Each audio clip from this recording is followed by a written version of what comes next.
खुलुमबाय रायजोफोर दिनैनि गोदान भिडिअ बयखौबो बरायबाय दासिमनि माखासे गोनां खौरांफोर लानानै फैदों नोंथांमोना भिडिअखौ जोबजासिम नायजोब लोगोसेनो सानफ्रोमबोनि खौरां लानो थाखाय चेनेलखौ साबस्क्राइब खालामाखैबा साबस्क्राइब खालामनानै बेल आइकनखौबो अलाव होनानै लादो अब्ला दिनैनि सेथि खौरां होनो लागै आखायाव लादों आइएसआइएस उदखारि आफादनि सानै दैदेनगिरिखौ आसामनि धुबुरीयाव हमनो हादों बिसोरनि मुङा फारियै हरिश आजमल पार्की आरो अनुराग सिंह एबा रेहान होनना मोनथिनाय जादों हरिश आजमल पार्कीनि न'आ देहरादुनआव होनना मोनथिनाय जादों आरो अनुराग सिंहनि न'आ पानीपतआव होनना खौराङाव मोननाय जादों हरिश पार्कीया आइएसआइएस आफादनि इन्डियानि गाहाय चिफ होननानै मोनथिनाय जादों सानैखौबो केस रेजिस्टार खालामनानै उत्तर प्रदेशनि एटीएसनिसिम दैथायहरबाय होनना खौराङाव मोननाय जादों पृथ्वीराज नारायण देब मेचआ 1 नं क'क्राझार बियाबाव उदां बिजाथि महरै गेलेगोन मख'नो गोनांदि पृथ्वीराज नारायण देब मेचआ BPF दोलोनिफ्राय टिकेट लानानै बिसायख'थि गेलेनो गोसो दंमोनब्लाबो टिकेट मोनैनि उदां बिजाथि महरै गसंगोन होननानै फोसावदों BPF दोलोनि माखासे बाथ्राफोरखौबो बुंनायखौ नुनो मोन्दों हाग्रामा महिलारिया BPFनि गासैबो दैदेनगिरि सोद्रोमाफोरखौ दिल्लीयाव BJPनो फाननानै फैबाय हाग्रामा महिलारिया दिल्लीयाव थांनानै BJPनि दैदेनगिरिफोरनि आथिं हमहैदों BJPनि दैदेनगिरिफोरनि आथिं सुनाय दैखौ लोंनानै फैदों हाग्रामा महिलारिया गमामायैनो जि समाव हाग्रामा महिलारिया रावजोंबो लोगो जायालासिनो उदांहै बिसायख'थि गेलेगोन होनना बुंबोबाय थादों नाथाय सिंजों सिं BJPजों सोमोन्दोआव दंमारो नामा बिनि जेबो फोरमान मोननाय जायाखै नाथाय पृथ्वीराजआ गोख्रोङै बुंदों बावैसो सिगां हाग्रामा महिलारिया दिल्लीयाव थांनानै मा खालामहैदों सोरनि आथिं हमहैदों बिनि फोरमान आंनियाव दं होननानै बुंदों बियो रोखा जाबावबायदि क'क्राझाराव भटआ आरोबाव गावस्राबावसिगोन थाङै थुङै सिगांनि बायदि गुबुनासो थब्लं गलांगोन नामा रायजो राजानि गोसोआव गोबां सोंथि ওয়াকওভার ডাইরেক্টলি দিয়া নাই কিন্তু অরিজিনালি BPF দলে এইবাৰ কোকৰাঝাৰ লোকসভা সমষ্টিত UPPL দলক জিকিবৰ কাৰণে জয়ন্ত বসুমতাৰীক জিকাবৰ কাৰণে ওয়াকওভাৰ দি দিছে নমস্কাৰ মই স্পষ্টভাৱে আজি আপোনালোকৰ আগত ৰাইজক জনাব বিচাৰিছোঁ যে পৃথ্বীৰাজ নাৰায়ণ দেৱ মেছে কোকৰাঝাৰ লোকসভা সমষ্টিৰ পৰা নিৰ্দলীয়ভাৱে প্ৰতিদ্বন্দ্বিতা কৰিব আৰু নিৰ্দলীয় ইণ্ডিপেণ্ডেণ্ট হিচাপেই কেৱল নহয় কিন্তু নিৰ্দলীয় হোৱা স্বত্তেও মোৰ সমৰ্থনত বিভিন্ন জাতীয় সংগঠন আনকি স্বীকৃতিপ্ৰাপ্ত ৰাজনৈতিক সংগঠনো থাকিব ৰেজিষ্টাৰ্ড পলিটিকেল পাৰ্টিৰ ছাপৰ্টেড ইণ্ডিপেণ্ডেণ্ট কেণ্ডিডেট হিচাপে মই নিৰ্বাচনী যুঁজত অৱতীৰ্ণ হ'ম আৰু মই এটা কথা আজি ৰাইজৰ জ্ঞাতাৰ্থে ক'ব বিচাৰিছোঁ অতিকৈ দুখজনক কথা যে দৰাচলতে হাগ্ৰামা মহিলাৰী নেতৃত্বাধীন BPF দলে কোকৰাঝাৰ লোকসভা সমষ্টিত UPPL আৰু BJPৰ NDA এলায়েন্স কেণ্ডিডেটক ওয়াকওভাৰ দি দিলে হাগ্ৰামা মহিলাৰীৰ BPFে আজিৰ দিনত কোকৰাঝাৰ লোকসভা সমষ্টিত BJP NDA এলায়েন্স UPPLক ওয়াকওভাৰ দি দিলে এইকাৰণে ওয়াকওভাৰ দিয়া বুলি মই কৈছোঁ কাৰণ হাগ্ৰামা মহিলাৰী জানে যে খাম্পা বৰগোহাঞি এনেও ইলেকশ্যন জিকিব নোৱাৰে UPPLनि खामानि मावनायखौ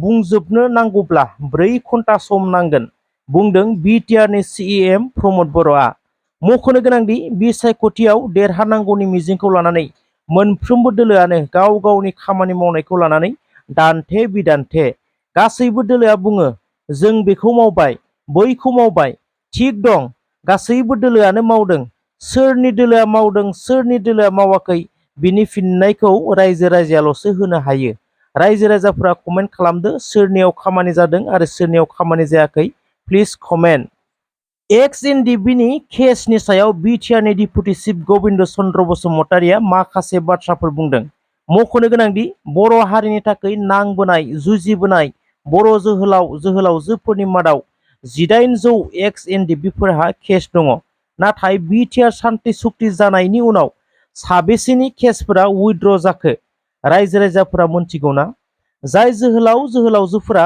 गावसोरनि बेसेन गोसा सम आरो जिउखौ हारिनि थाखाय बावबोबाय बिथांमोना दासिमबो सान्थिखौ मोननो हायाखै मख'नो गोनांदि 1800 केसफोरनि गेजेराव मात्र 400 सुबुंनि केसफोराल'सो उइथड्र जादों नाथाय आद्रा थानाय केसफोरा माब्ला उइथड्र जागोन आरो बेसेबां रां गारनो नांबावगोन जायफोरा दासिमबो उइथड्र जायाखै केसनि थाखाय BTR सोरखारा अनसुंथाइ होयो ना होआ आद्रा थानाय रिहेबिलिटेसनखौ माब्ला होजोबगोन बेफोरनि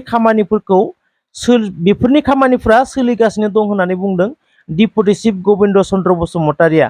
बिथाङा बुंबावदों दि गासैबो खामानिया लिगेल प्रसेसजों सोलिगासिनो दङ, बेखायनो स्ल' जादों। आरो मोनसेबाव गोनांथार बाथ्राया जादों मानगोनां रन्जन दैमारिनि उदां जानायनि सायाव बाथ्रा बुंदों डिपुटि चिफ गोविंद चन्द्र बसुमतारिया। रन्जन दैमारिनि थाखाय BTR सोरखारा बिथांखौ जेलनिफ्राय उदां खालामनो थाखाय लिगेल प्रसेसजों खामानि मावगासिनो दं।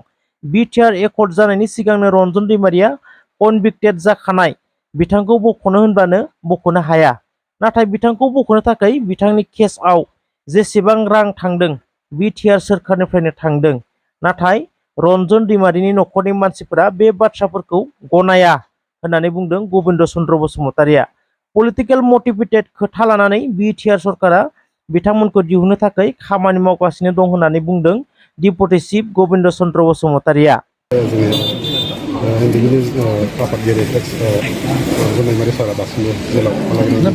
केस आं दहायनो बुंबाय जे जुडिशियारि सिस्टेम जिखिनि माबायो बे स्ल' जायो आरो एग्रिमेन्टनि सिगाङाव बिथांनि कनभिक्सना जाजेनदों, भार्डिक्टआ बिथांनि एगेन्स्ट थांदों। दा कनभिक्टेड मानसिनि केसखौ उइथड्र खालामनो हाया, जिहेतु बे लिगेल सिस्टेमाव बिथांखौ कनभिक्टेड खालामबाय, दुखि होनना प्रमान होबाय, जेल अर्डार होबाय, बेनिखायनो बिथांनि जेल जानाय बेखौ दिहुननोबाबो लिगेल प्रसेसजों थानांगोन। दा सुप्रिम कर्टआव केस सोलिगासिनो दं, बेनि गोथै खरसखौनि माबायानो BTR सरकारनो बहन खालामदों। दा खिन्थु बिथांनि न'खरनि मानसिया बेखौ गनायनो नागिरा। सरकारनिफ्राय बे जायखौ कनभिक्टेड जानाय बिथांमोननि ट्रायेलाव जेबो सहाय खालामाखै, हेल्प खालामाखै होनना बुंदों। खिन्थु थांनाय 2-3 बोसोरनि जिखिनि केसनि माबा खरस खिन्थु जों BTR सरकारनिफ्राय होगासिनो दं। दिनै बिथांमोना माबालाय मा जानो किसुमान पलिटिकेल मटिभेटेड खोथा लानानै BTR दिल्लीनि CM अरविंद केजरीवालखौ EDआ एरेस्ट खालामबाय। केजरीवाल जी दिल्ली के मुख्यमंत्री थे, दिल्ली के मुख्यमंत्री हैं और दिल्ली के मुख्यमंत्री रहेंगे। हमने शुरू से स्पष्ट किया है कि अगर जरूरत पड़ेगी तो अरविंद केजरीवाल जी जेल से सरकार चलाएंगे। कोई भी ऐसा कानून नहीं है जो उन्हें जेल से सरकार चलाने से प्रोहिबिट करता है। उनका कोई कन्विक्शन नहीं हुआ है, उनका कोई कन्विक्शन नहीं हुआ है। वही दिल्ली के मुख्यमंत्री रहेंगे। ये लड़ाई चलती रहेगी। कानूनी लड़ाई यानी कि मुख्यमंत्री अपने पद से इस्तीफा नहीं देंगे, ये आपने क्लियर कर दिया है। अरविंद केजरीवाल जी दिल्ली के मुख्यमंत्री हैं और दिल्ली के मुख्यमंत्री रहेंगे। ये बिल्कुल साफ है और ये बिल्कुल स्पष्ट है, इस पे कोई दो राय नहीं है। आपने केस फाइल कर दिया है। अरविंद केजरीवाल के अरेस्ट को क्वॉश करने का केस सुप्रीम कोर्ट में फाइल कर दिया है। अभी उसकी अर्जेंट मेंशनिंग के लिए हमारे वकील सुप्रीम कोर्ट जा रहे हैं। हम ये डिमांड करेंगे कि आज रात को ही इस केस की सुनवाई हो। ईडी अरविंद केजरीवाल जी को अरेस्ट करने के लिए आ रही है। अरविंद केजरीवाल का अरेस्ट भारतीय जनता पार्टी की और प्रधानमंत्री नरेंद्र मोदी जी की एक राजनीतिक साजिश है। प्रधानमंत्री नरेंद्र मोदी जी को अगर किसी एक नेता से डर लगता है तो वो नेता अरविंद केजरीवाल है।